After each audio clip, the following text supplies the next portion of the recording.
오늘 여호수아서 5번째 시간을 여러분과 함께 하려고 하는데요. 제목을 내려놓음이라고 지어봤습니다.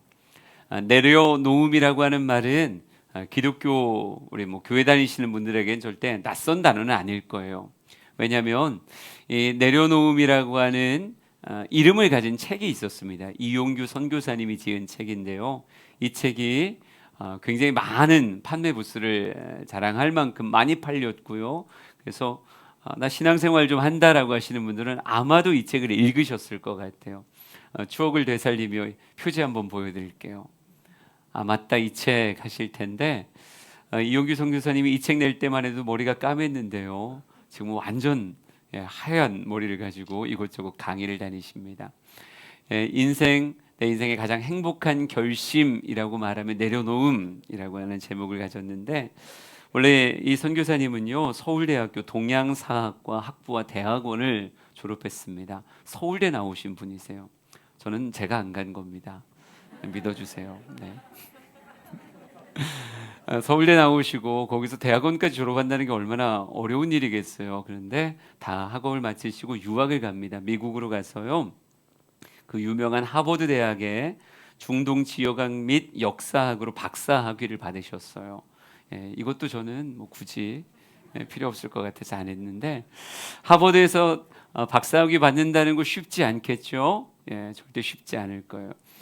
제 사촌 동생이 하나 있는데요, 하버드 나왔어요. 진짜로 하버드 나왔어요. 근데 하버드에서 졸업할 때 하버드 어떻게 보면 뭐라 그럴까요? 하여간 하버드 이름 써 있는 명패 앞에서 손가락 욕을 하면서 사진을 찍는, 정말 힘들었다 그러더라고요. 대학 졸업하는 게 너무너무 힘들어서 얼굴은 해맑게 웃는데 손가락은 욕을 하고 있는 그 사진이 아직도 전 기억이 나요. 그만큼 너무 힘들었어. 졸업하는 게 미국 대학은 들어가는 것보다 나오는 게 훨씬 어렵다면서요. 그러니까 들어가서 졸업하는 게 그렇게 힘들었다고 얘기하던데, 이렇게 대한민국의 최고 학부에서 공부하셨고 또 전 세계의 천재들이 모인다는 하버드에서 박사학위를 받았으니 그의 인생은 이제 탄탄대로를 걸으면 될 것 같은 그런 삶 아닌가요?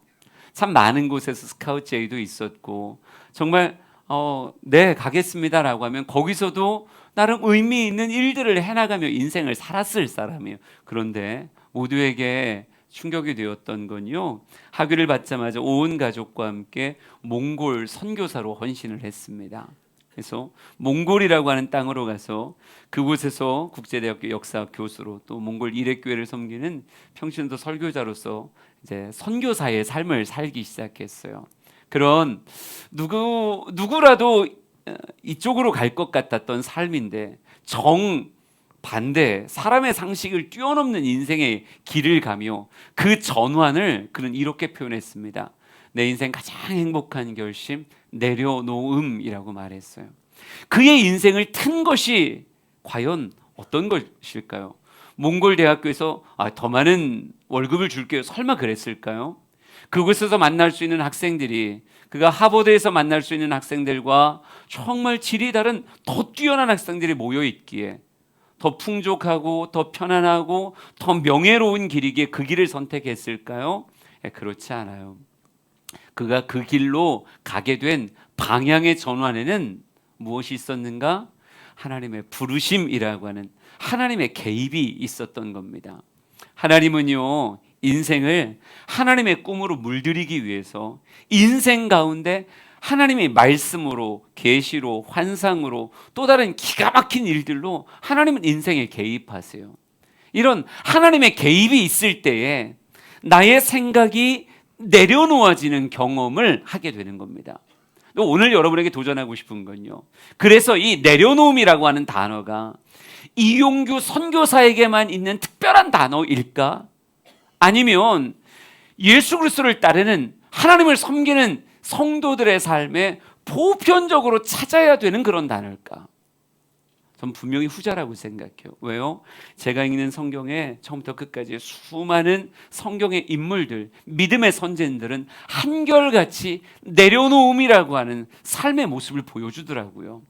우리가 잘 아는 믿음의 조상 아브라함 역시 너는 본토 친척 아비 집을 떠나라. 내가 내게 지시하는 땅으로 가라. 알고 가고 꿈꾸고 간 게 아니라 갈 바를 모른 채 그저 주님의 말씀을 따라 갈대아 우르를 떠나는 삶의 내려놓음을 경험했음을 성경은 이야기하고 있고요. 뭐 이삭, 야곱, 요셉, 또 뭐 모세도 역시 마찬가지죠. 그 많은 것들을 내려놓고 주님의 길과 방법과 주님이 요구하시는 걸 받아들이는 위대한 내려놓음의 결단이 있었다는 거죠. 성경뿐 아니라 저는 오늘날 우리의 삶도 마찬가지라고 생각해요. 하나님은 우리의 삶에 관심을 가지고 계시고요, 끊임없이 우리의 인생에 개입하십니다. 우리 성경 말씀을 한번 볼까요? 잠언 16장 9절과 시편 48편 14절입니다. 한번 쭉 읽어보죠. 시작. 사람이 마음으로 자기의 길을 계획할지라도 그의 걸음을 인도하시는 이는 여호와시니라. 이 하나님은 영원히 우리 하나님이시니 그가 우리를 죽을 때까지 인도하시리로다. 아멘. 사람도 죽을 때까지 쉬지 않고요, 끊임없이 자기 길을 계획해요. 또 계획하고 또 계획하고 또 계획해요. 마땅한 모습입니다. 그런데요, 하나님은 우리를 인도하시되 성경에 이렇게 써놨더라고요. 그는 우리를 죽을 때까지 인도하실 거다라고 말씀하며 우리의 삶 전생애를 하나님의 관심 안에 두시고 하나님의 사람의 인생의 걸음을 완성하기 위한 하나님의 개입도 끊임이 없다는 거예요. 인간의 자기 삶의 계획도 끊임이 없고 하나님의 인생을 이끌어 가시는 인도하심도 끝이 없다면 성도의 삶에 뭐가 있겠어요? 끊임없이 하나님의 생각과 내 생각이 부딪히는 일들이 벌어지겠죠. 우리가 우리의 삶을 계획할 때 하나님 꼭 신호등같이 역사하실 것 같아요. 어떨 땐 파란불을 켜시며 야, 네가 그런 생각 그런 계획을 했다는 게 내게 너무 행복하다. 한박 웃음을 지으시면서 야, 그 길 참 멋진 길이다. 그 길로 가라. 아마 웃으며 밀어주실 때도 분명히 있을 겁니다. 하지만 어떨 때는 노란불 켜는 때가 있지 않을까요? 참 좋은 생각이구나. 어쩜 그런 생각을 했어. 근데 다만 지금이 아니야. 지금 그걸 하면 오히려 너에게 해가 되니 지금은 인내하며 기다리라.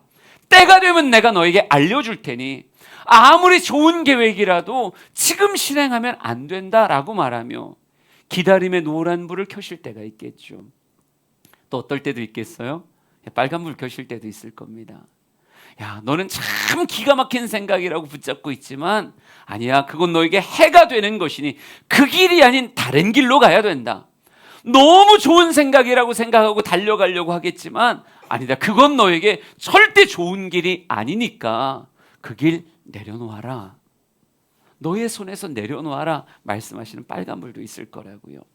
여러분, 하나님은 끊임없이 개입하시며 하나님의 방법과 방식으로 하나님의 꿈이 인간의 삶에서 아름답게 이루어지기를 원하십니다. 여호수아의 가나안 정복이라고 하는 것도 마찬가지예요. 여호수아도 마음으로 그 길을 계획하듯 수많은 생각들로 그렇죠, 가나안의 전쟁을 생각하겠죠. 그러나 누구도 하나님도 내 인생을 끝까지 인도하시길 원하는 그 하나님도 분명히 하나님의 뜻과 하나님의 계획으로 인간의 삶에 개입하실 거라는 거예요. 오늘 그 장면을 성경을 통해서 여호수아서 5장을 통해서 보려고 하는 건데요. 한번 여러분의 머릿속에 거룩한 상상을 통해 성경의 본문을 여러분의 가슴에 한번 새겨봤으면 좋겠습니다. 여호수아 장군이 보이셔야 돼요. 여호수아 장군이 아주 큰 말을 타고 손에 지휘봉을 들고 수많은 그를 바라보는 대군들에게 이렇게 명령을 내립니다. 전군 앞으로! 진격의 명령을 내렸겠죠. 여호수아를 따르는 군사들의 숫자를 우리 민수기에 출애굽 2세대의 병기 잡는 자를 대략 60만 명으로 이야기하고 있어요. 여러분, 전쟁을 위해서 60만의 대군을 호령하며 지금 밀고 가고 있는 거예요. 그 뒤에는 그들의 가족들과 일반 백성들이 또 그 뒤를 쭉 따르겠죠. 엄청난 인원이 대행진을 하며 어디로 가고 있는 거냐? 여리고라고 하는 성을 향해 가고 있는 거예요. 여러분, 그 위용을 한번 상상이나 해보시라고요. 10,000명이 떼를 지어가도 어마어마한 감동이 있는데 60만의 대군. 제가 군대에 있을 때는요, 대한민국의 전체 군인이 60만이라고 이렇게 배웠던 것 같아요. 대한민국 산재되어 있는 전군을 한 자리에 모으고 그 사람들을 행군시킨다고 생각해 보세요. 엄청나겠죠. 여러분, 그들 가운데 어떤 이는 설레는 사람도 있겠지만 어떤 이는 두려워하는 사람도 있기에 여러분 끊임없이 구호를 외치지 않을까요? 때로는 뭐 노래를 불러가며 군가를 불러가며 뭐 정말 앞으로 천성을 향해 나아가세, 뭐 이런 찬송가 부르면 쫙 가겠죠. 북을 둥둥둥둥 치기도 하고 양각나팔을 불기도 하고 서로가 서로에게 용기를 북돋주며 저 여리고 정보 갈 수 있다 막 소리 지르며 와 하고 몰아가는 거예요. 예, 저만 흥분되는 거죠. 그럴 수 있어요. 뭐 원래 설교의 자리는 이렇게 척박합니다. 괜찮아요. 쫙 대군이 몰고 가고 있는데 맨 처음엔 하나의 점인 줄 알았는데 말이죠. 대군을 그러다 점점 가까이 보는데 여러분, 이 대군 앞에 한 사람이 서 있는 거예요. 고작 한 사람이요. 그 사람이 칼을 빼들고 딱 있는 거 보니까 뭔가 하겠다는 것 같은데 60만을 이끌고 가는 이 여호수아 앞에 딱 한 사람이 칼을 뽑고 서 있는 거예요. 여호수아가 묻습니다. 넌 누구를 위해서 거기 있는 거냐? 우리를 위해서냐? 거기를 위해서냐? 넌 뭐냐? 그럼 얼마나 우습게 보였겠어, 한 사람이. 근데 그 사람이 이렇게 말합니다. 나는 여호와의 군대 대장이다. 이렇게 딱 말을 해요. 머릿속에 상상의 나래를 가득 펴고 묵상하며 성경을 보는데 갑자기 이런 생각이 들었어요. 하나님의 개입이 이렇게 초라할 수 있나? 나는 지금 60만을 이끌고 가고 있는데 말이죠. 그것도 병사만 60만이지 뒤에는 더 허다한 바다의 모래 같은 숫자가 나를 따르고 있어요. 그런데 하나님의 군대 대장이라고 말하는 한 사람이 칼을 빼들고 서 있는 거예요. 내려놓음을 위해서 하나님이 인생에 개입하실 때 우리는 늘 하나님의 개입 그러면 정말 바위를 가르는 것 같은 엄청난 진동과 바람과 정말 불의 혀같이 막 이글거리는 그런 엄청난 역사를 늘 상상해요. 하나님은 늘 그렇게 일하실 거야. 나를 찾아오신다면 하나님 그렇게 날 찾아오실 거야. 그런데 인생의 전환이라고 하는 아주 중요한 순간에 하나님의 찾아온 그 말씀이, 찾아온 그 형상이 이렇게 초라할 수가 있나? 이래서 필요한 게 뭔지 아세요? 전 이렇게 생각했어요. 영적인 예민함이다. 영적인 예민함이 필요하다. 우리 성경을 한번 봅시다. 여호수아서 5장 13절과 14절을 같이 한번 읽어보겠습니다. 시작. 여호수아가 여리고에 가까이 이르렀을 때에 눈을 들어본즉 한 사람이 칼을 빼어 손에 들고 마주 서 있는지라. 여호수아가 나아가서 그에게 묻되 너는 우리를 위하느냐 우리의 적들을 위하느냐 하니 그가 이르되 아니라 나는 여호와의 군대 대장으로 지금 왔느니라 하는지라. 여호수아가 얼굴을 땅에 대고 엎드려 절하고 그에게 이르되 내 주여 종에게 무슨 말씀을 하려 하시나이까. 아멘. 여러분, 우리는 결과를 이미 알고 있어요. 이 사람이 미치광이 사람이 아니라 뭐였어요? 진짜 여호와의 군대 대장이었어요. 여호수아는 감히 상상할 수 없는 여리고의 정복의 완벽한 계획, 그것도 희생 없고 아픔 없이 완벽한 승리를 누리게 할 하나님의 방법을 가지고 온 진짜 여호와의 군대 대장이라는 걸, 그죠? 우리는 성경을 통해서 아니까요. 6장으로 넘어가면 여리고의 승리가 얼마나 대단하게 주어졌는지를 우리는 성경을 통해서 보거든요. 그런데 이거 보기 전에 5장에 여호수아의 심정으로 한 사람을 바라보란 말이에요. 여러분, 한 광명한 천사다 이렇게 말 안 해요. 집채만한 태산 같은 한 존재가 그 앞에 서 있었다 이렇게 말 안 해요. 그가 뽑아 들고 있는 그 칼이 불붙은 화염검이었다고 얘기 안 해요. 그냥 여호수아 눈엔 뭐였어요? 그냥 한 사람이었어요. 한 사람, 칼을 뽑아 들고 있는 한 사람.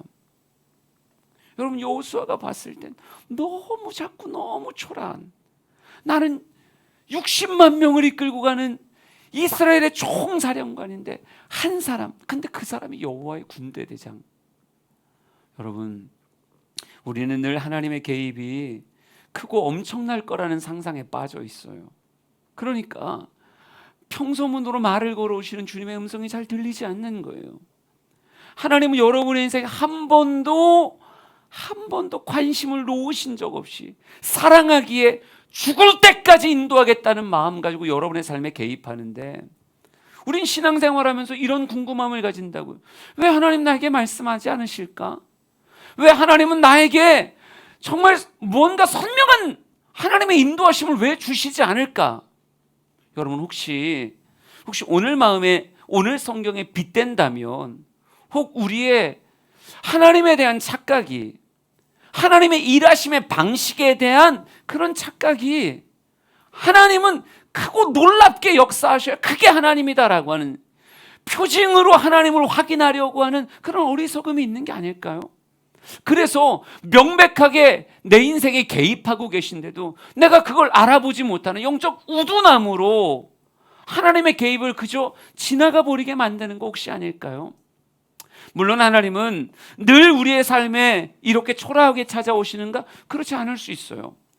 이스라엘 백성들이 광야 40년을 걸어가면서 그들이 애굽으로 돌아가지 않았던 건 무엇 때문일까요? 모세라고 하는 지도자도 있었지만 제가 생각할 때는요, 너무도 선명하게 낮마다 보이는 구름 기둥, 너무도 밤마다 선명하게 보여주는 불 기둥이 그들의 눈앞에 선명하게 보여지니까, 그러면 애굽으로 돌아갈 그럴 힘이 없었지 않았겠습니까? 하나님은요, 때로는 인간이 만들고 인간이 어찌 감히 해석할 수 없는 엄청난 이적과 표적과 기사로 우리의 삶을 이끌어 가실 때가 있어요. 내 꿈을 찢듯이 찾아 들어오실 때도 있고, 내 삶에 있어서 하나님이 하셨습니다라고 말할 수밖에 없게 만드는 그런 일들, 혹은 어떨 때 하나님의 말씀이 들려올 때 좌우의 모든 것이 사라지며 이건 내 말씀이구나, 내 인생을 찢으려고 오신 말씀이구나, 그 말씀 앞에 통해 자복할 수밖에 없는 아주 강력한 하나님의 역사가 나타날 때도 있어요. 그러나 그러지 않을 때도 있다고요. 너무 평범하게, 너무 때로는 초라하게까지 주님의 말씀이, 내 인생을 위한 하나님의 인도하심이 나를 찾아올 수 있다라고 하는 것. 하나님은 이런 모습이야 라고 한정하기엔 하나님 너무 크신 분이세요. 하늘을 두루마리 삼아도, 바다를 먹물 삼아도요, 하나님의 그 모습, 하나님이 하시는 일들 다 기록할 수 없다고 말할 만큼 하나님은 스펙트럼이 진짜 넓으신 분이라고요. 그러니까 우리가 이 땅의 삶을 살아가면서 이것만 하나님이야, 혹 잘못 내 인생의 문을 닫았기에 영적인 둔감함이 내 인생을 끊임없이 인도하려고 하는 그 하나님의 역사를 내가 가로막고 있었던 것은 아닐까. 우리에게 필요한 게 뭐라고요? 저는 이렇게 생각합니다. 영적인 예민함이 있어야 된다. 이게 하나님이 지금 나를 위해서, 내 인생의 기가 막힌 승리를 위해서 내게 주시는 말씀이구나. 지금 칼을 빼들고 있는 한 초라한 사람의 이야기가 여리고의 대승을 이끌 하나님의 기가 막힌 계획이구나. 책 한 구절을 읽다가, 성경책 한 부분을 읽다가, 설교를 듣다가, 찬양을 듣다가 여러분의 깨어있는 영성이 영적인 예민함으로, 지금 하나님이 나에게 말을 걸어오고 계시는 거구나, 하나님이 지금 나에게 기회를 주고 계시는 거구나, 하나님이 지금 손을 잡아 이 사람을 만나게 하신 거구나, 이 하나님의 일하심을 여러분이 발견해낼 수 있는 그런 현명함이 있기를 간절히 소망합니다. 여호수아서 5장 14절 한 번만 더 읽어보죠. 14절입니다. 시작. 그가 이르되 아니라 나는 여호와의 군대 대장으로 지금 왔느니라 하는지라. 여호수아가 얼굴을 땅에 대고 엎드려 절하고 그에게 이르되 내 주여 종에게 무슨 말씀을 하려 하시나이까. 아멘. 분명히 여호수아는요, 아주 큰 말에 타서 지휘봉을 들고 수많은 군사들을 이끌고 옆에 천부장들이 가득 차가지고 가자 이러고 있었을 거예요. 근데 한 사람이 나타나서 처음엔 너 누구 편이야? 반말했을 것 같아요. 근데 아무리 생각해도 어느 편이십니까? 이렇게 안 하고 너 어디 편이야? 우리 편이야? 저쪽이야? 이렇게 말했을 것 같아요. 그런데 깜짝 놀랄 만한 이야기, 나는 여호와의 군대 대장으로 지금 왔느니라. 여러분, 여호수아가 그 순간에 이 사람의 정체를 안 거죠. 아, 하나님이시구나. 하나님의 사자구나. 정말 화들짝 놀라 말에서 뛰어내려 얼굴을 땅에 대고 엎드리는 거예요. 지금의 자신의 체신, 자신의 지위 다 상관없는 거예요. 아, 하나님이 나에게 말을 걸어 오셨구나. 여러분, 하나님이 아주 작은 사람을 통해서 나에게 말을 걸어 오셔도 전 여러분이 그 말씀 앞에 무릎 꿇을 줄 알았으면 좋겠어요. 여러분, 우리 교회는 당연히 그러지 않겠지만요, 큰 교회, 워낙 사역자들도 많고 목사님들도 많고, 여러분 그런 교회 장로님들은요, 사역자들 알기를 되게 우습게 안다고 그러더라고요. 아무개 목사님 일로 와봐요. 이렇게도 얘기하는데요. 담임 목사님만 목사고 나머지 사람은 목사도 아닌 것처럼 그냥 불러주는 호칭처럼 이렇게 여기는 이런 어이없는 일들이 있다는 거예요. 여러분, 하나님은 담임 목사를 통해서만 말할까요? 절대 그렇지 않다니까요. 이제 가신학교 가서 교육전사님 오신 그 작은 입술을 통해서도 그의 인생의 기가 막힌 승리를 만들어낼 수 있는 귀한 열쇠 같은 말씀이 선포될 수 있어요. 얼마든지. 난 숙제처럼 하고 있는 큐티였지만 그 큐티 한 구절 안에서 내 인생을 향한 기가 막힌 말씀이 오늘 나에게 선포될 수 있다고요. 우리 사랑하는 모든 성도들이 영적인 예민함을 가지길 간절히 소망합니다. 아, 하나님이시구나. 아, 하나님이 하시는 것이구나 라는 깨달음 앞에 여러분이 말에서 뛰어내려 얼굴을 땅에 대고 엎드릴 수 있는 이 여호수아의 믿음의 성숙함이 우리 모든 성도들에게 있기를 진심으로 축복합니다. 여러분이 영적인 예민함을 기르기 위해서 필요한 게요, 일상의 든든한 경건 생활이에요. 영적으로 깨어있는 사람만이 영적인 예민함을 가질 수 있는 겁니다. 저는 우리 사랑하는 성도들이 예배를 정말 일상의 예배의 불이 꺼지지 않기를 원하고요, 큐티하며 말씀을 읽어가는 그런 모습들이 절대 약해지지 않기를 원합니다. 나는 그 순간 다 알아챌 거야. 아니요. 영적으로 둔한 잠에 빠져 있는 사람은 주님의 부르심이 크게 부르는 게 아니라 세미한 음성으로 부르시는 그 음성은 들리지 않을 수 있어요. 그러니까 영적으로 잠들지 않기 위해서 일상의 경건 생활을 잘 지켜나가며 영적인 예민함을 가지고 있는 떨기나무 불꽃을 보려고 돌아오는 모세같이, 전 요즘 마태복음 큐티 묵상하면서 세리 마태 보면서 깜짝 놀랐어요. 세리 마태에게 예수님께서 가시더니 일어나 너는 따르라, 이 한마디로 모든 것 다 내려놓고 따르더라고요. 예수님이 그에게 디테일한 설명 안 하셨어요. 내가 누군지, 내가 너를 통해 어떤 일들을 꿈꾸시는지 아무 얘기하지 않고 그저 눈빛만으로 바라보고 너는 나를 따르라. 여러분, 세리마태가 뭘 보고 있었던 거예요? 이게 하나님이시구나, 하나님의 역사구나, 내 인생을 전환시키기 위한 하나님의 일하심이구나. 전 분명히 그 사람도 깨어있는 사람이었다고 믿습니다. 영적으로 깨어있는 자만이 하나님의 세미한 음성을 들을 수 있습니다. 우리 주양의 성도들이 그런 사람 되었으면 좋겠어요. 그래요, 이렇게 우리 눈앞에 나타난 군대 대장이 여호수아에게 하나의 명을 전합니다. 여호수아서 5장으로 가죠. 15절입니다. 시작. 여호와의 군대 대장이 여호수아에게 이르되 내 발에서 신을 벗으라, 내가 선 곳은 거룩하니라 하니 여호수아가 그대로 행하니라. 아멘. 군대 대장이 여호수아에게 이렇게 명을 내립니다. 너의 발에서 신을 벗으라, 내가 선 곳은 거룩한 곳이다, 이렇게 말해요. 굉장히 흡사한 부분이 모세의 떨기나무 사건에 있었죠. 그때도 신을 벗으라 이야기하고 지금도 신을 벗으라 라고 이야기합니다. 신을 벗는다는 걸 단순하게 여기 지금 안방이니까 여기 신발 신고 들어오면 안 되는 자리예요, 이렇게 말하는 의미라고 생각하시면 그건 우리 한국인들의 그냥 생각인 거고, 히브리인의 생각 속에서는요, 다른 독특한 그들의 관습적 표현 중에 하나가 발에서 신을 벗는 거였어요. 이 성경 구절을 조금 더 의미를 해석할 수 있는 게 룻기입니다.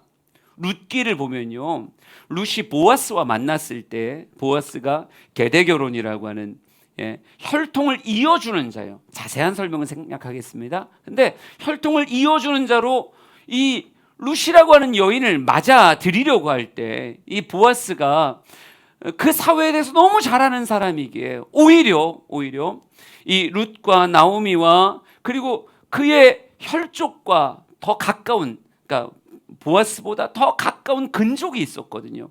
그 사람을 다 비롯해서 그 당시에 어쩌면 공개적인 석상이라고 말할 수 있는 성문 앞에서 다 같이 모입니다. 다 같이 모이고 보아스보다 더 가까운 혈족에게 이렇게 말해요. 당신이 나오미의 며느리인 룻을 책임질 수 있겠습니까? 여러분, 근데 이 여인을 받아들인다는 건 그 안에서 내가 행해야 되는 많은 의무들이 있는 거거든요. 그러니까 더 가까운 혈족이었던 그가 나는 이 룻에 대해서 나의 권리를 내려놓기를 원합니다. 저는 그걸 감당하고 싶은 마음이 없으니 나의 다음 순위의 사람에게 내 권한을 이양하고 싶습니다 라고 하는 말을 표현하며 신발을 벗어 가지런히 놓습니다. 내 발에 신을 벗는다는 건요, 유대인들의 관습적 모습 안에선 내가 가지고 있는 권리와 내가 가진 특권을 내려놓겠습니다, 내 생각을 내려놓겠습니다 라고 하는 의미가 되어져요. 그러기에 보아스가 그걸 그럼 내가 받아들이겠습니다 라고 하면 그 의무를 감당하게 되는 거거든요. 지금 여호수아에게 너의 발에 신을 벗으라 라고 하는 메시지 안에 저는 이 여리고라고 하는 큰 성을 점령함에 있어서의 네가 지금 행사하려고 하는 너의 계획, 너의 권리 내려놓을 수 있는가? 라고 묻는 물음이라고 생각합니다.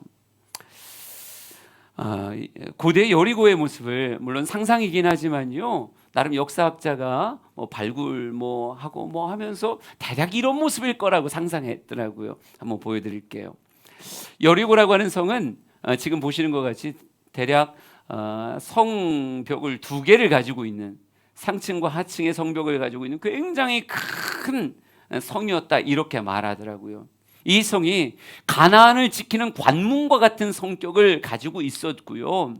이 성을 지키고 있던 성주는 이스라엘 백성들이 몰려온다는 사실을 알고 있었기 때문에 성문을 굳게 걸어 잠그고 오랜 기간 버티는 전쟁을 하겠다라고 하는 마음으로 성문을 닫고 버티고 있었다고 성경은 이야기하고 있어요.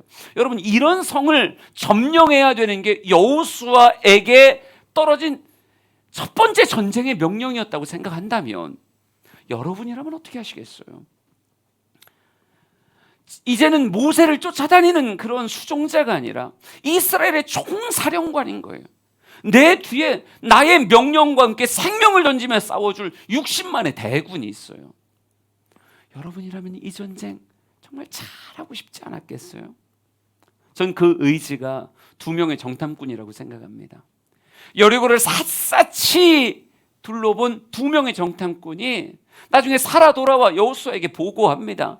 이들 마음의 상태는 이러하고요, 성벽과 성곽과 어느 곳엔 이렇습니다. 성경에 묘사되지 않은 수많은 이야기들을, 정보들을 쭉 이야기해 줬겠죠. 여호수아가 분명히 여리고를 향해 진격해 나갈 땐 이 성을 어떻게 무너뜨려야 될 것인가라고 하는 나름의 합리적인 계획이 있었지 않겠습니까? 저는 그랬다고 생각합니다. 여호수아 MBTI가 뭘로 나왔을까요? 왠지 J형 아니었을까요? 이게 사람들 가운데 J형의 사람들은 그렇다 그래요. 정말 철두철미하게 계획이 세워지지 않으면 마음이 너무너무 불안해서, 그러니까 철저하게 짜여지고 계획되어진 그런 행사와 그런 모습을 가져야 그나마 평안하게 따라가는 거지, 무계획이야 그러면 시작부터 끝까지 불안함을 감출 수가 없는. 그러니까 여행을 떠날 때 저는 그쪽 과가 아니거든요. 저랑 같이 우리 아내가 여행 간다 그러면 우리 아내는 그때부터 걱정이 시작되죠. 뭘 먹을 건지, 뭘 할 건지. 근데 저 같은 사람은요, 가다 보면 어떻게 되겠지, 목적지만 정하면 됐지. 가다가 차 많이 서 있으면 여기 맛집인가 보다, 그래서 들어가서 밥을 먹고, 사람 많이 있는 거 보면 여기 구경할 게 있나 보다, 그리고 내려서 한 바퀴 돌아보고, 아니 여행을 너무 치열하게 하면 피곤하잖아요. 그게 무슨 여행이에요? 그게 일이지. 난 그렇게 생각하는데 말이죠. 예전에 어떤 여행을 같이 간 일이 있었어요. 감리사들 모임으로 갔었는데 거기에 한 선배님을 딱 만났는데 그분 이야기를 듣다 보니까 우리 아내가 이렇게 말하더라고. 어머 내 스타일이야. 그분이요? 우리가 여행을 그 당시가 코로나 기간이라서 이렇게 같이 다 몰려다니는 여행을 못 하니까 숙소만 정해놓고 이제 오전 시간, 오후 시간 이런 시간을 그냥 이제 비워둔 거예요.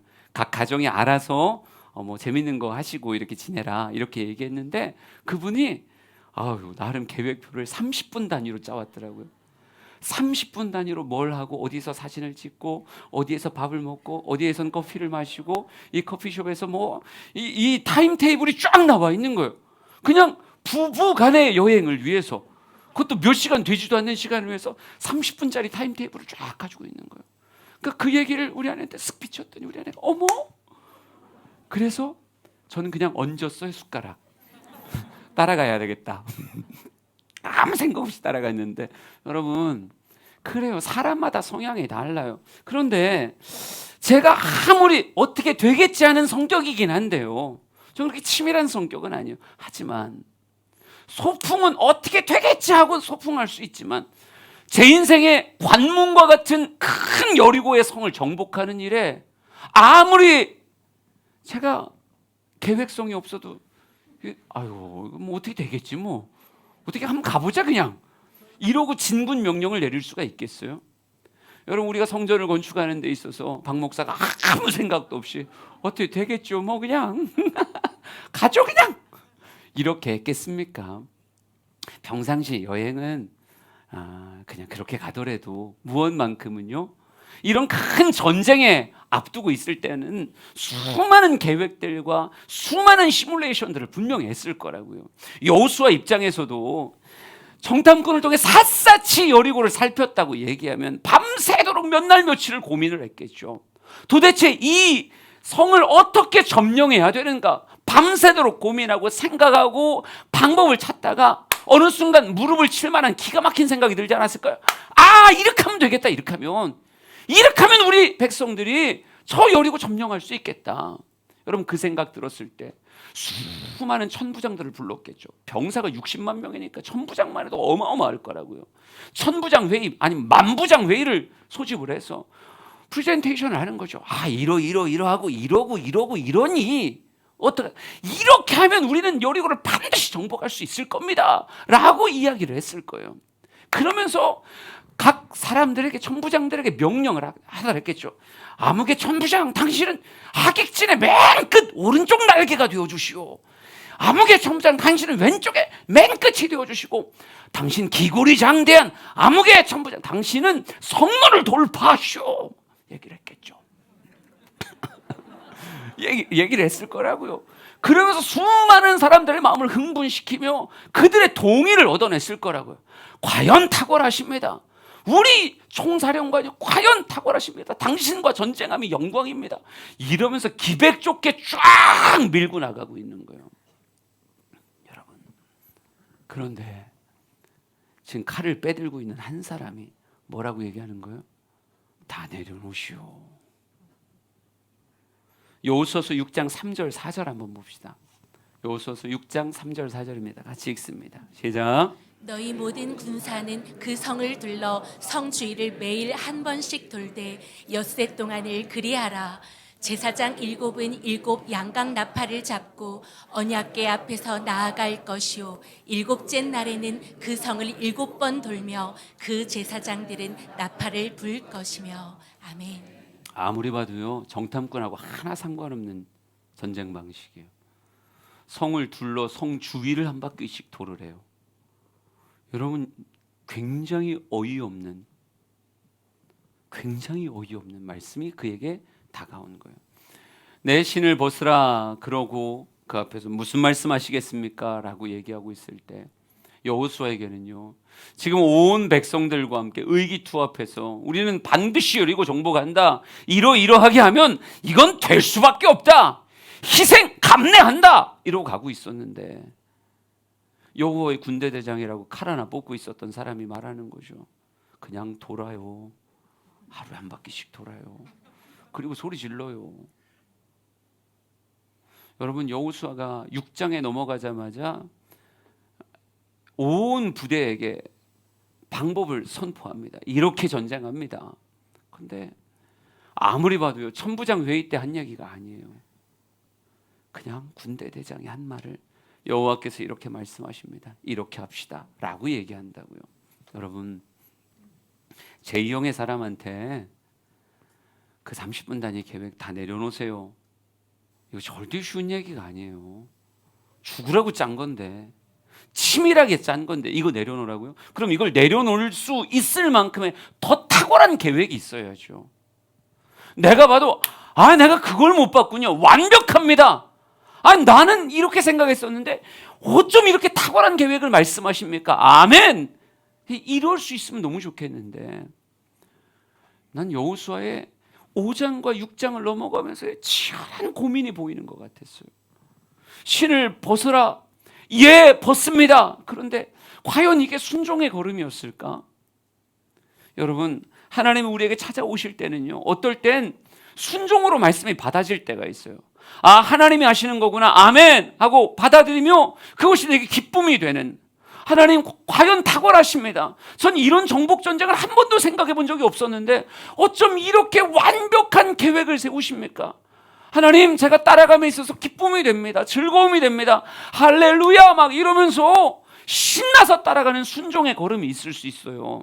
근데 성경은요, 순종만 나오는 게 아니라니까요. 성경엔 복종이라는 단어가 나와요. 복종이라고 하는 단어는 누가 설득되지 않은 거냐면 내가 설득되지 않은 거예요. 하나님의 말씀은 찾아왔는데, 그래서 하나님의 말씀의 권위에 눌리기는 하는데요, 마음 한켠이 너무 불편한 거예요. 너무 불편해.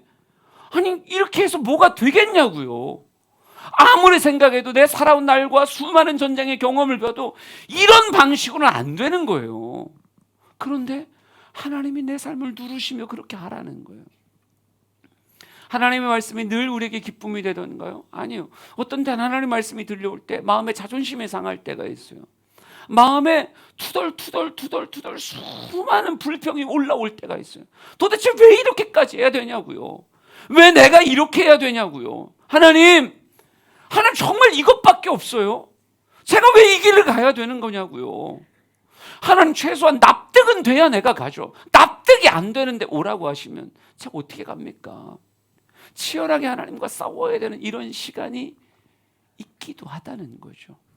여호수아의 위대함이 무엇입니까? 여러분, 난 아무리 봐도 순종의 걸음이 아닌 것 같은데 하나님이 나에게 찾아오셨고 내게 말을 걸어오셨고 나에게 선명하게 이야기하셨으니 아멘, 난 하나님을 믿습니다. 여러분, 여호수아가 입술을 깨물지 않았을까요? 난 그랬을 것 같은데요. 아무리 생각해도 미소 짓고 6장을 선포한 게 아니라 입술을 깨물며 하나님 갑니다. 여러분, 내 발에 신을 벗으라라고 하는 건 완성되고 난 후에 벗으라는 게 아니에요. 납득되고 나서 벗으라는 게 아니에요. 어떨 땐 납득이 돼서 벗을 때도 있지만요, 주님은 납득되기 전에 벗으라고 얘기하세요. 전쟁 전에 벗으라고 말씀한다고요. 우리 사랑하는 성도들에게 오늘날 주님이 어떻게 말을 걸어오실지 참 궁금합니다. 그리고 주님께서 여러분에게 말을 걸어오실 때 그 말이 여러분에게 납득이 되는지, 혹은 하나님 이건 진짜 아닌 것 같은데요, 이런 생각으로 여러분을 고민하고 갈등하게 만드는지. 근데 중요한 건요, 다 지나면 그래서 그랬군요 라고 알게 된다는 거예요. 전쟁이 끝난 후에는 하나님 왜 그렇게 말씀하셨는지를 알게 된다는 거예요. 근데 우리가 복종하지 못했다면, 결국 하나님의 뜻에 나를 꺾지 못하고 초라한 내 거 그냥 들고 있었다라고 하라면 나중에 후회되지 않을까요? 수많은 전쟁의 전사자들과 그들을 향해 흘리는 눈물을 바라보며 나의 불순종의 모습을 책망하는 그런 모습으로 후회하지 않을까요? 여러분, 하나님이 과연 여러분에게 어떤 신발을 요구하시는지 모르겠어요. 사람마다 다 다르겠죠. 여러분의 가정에서, 여러분의 생업의 현장에서, 우리 건축의 현장에서 여러분에게 어떤 감동을 어떻게 말을 걸어오실지, 중요한 건요, 납득되고 이해돼서만 걷는 걸음, 그걸로는 주님이 꿈꾸시는 승리를 만들 수 없어요. 어떨 땐 납득되지 않고, 어떨 땐 마음에 불평이 가득해도 주님의 권위에 눌려, 하나님 그래 갈게요. 책임지세요. 하나님 걸음 걸을 때니까 책임지세요. 주님, 이런 걸음이라도 따라가는 그 걸음이 여러분에게 하나님이 말 걸어 오신 이유를 진정 알게 될 거라고요. 오늘 같이 찬양하려고 합니다. 전능하신 나의 주 하나님이 찬양 부를 때요, 하나님, 내가 하나님을 믿습니다. 우리 하나님 믿는 사람인데도 가끔 이 고백이 너무 무거워요. 근데 진짜 여러분의 입술에 나 하나님 믿습니다, 내 인생을 이끄신 하나님을 신뢰합니다, 합력하여 선을 이루실 주님을 찬양합니다, 이 귀한 고백이 여러분 안에 있기를 원합니다.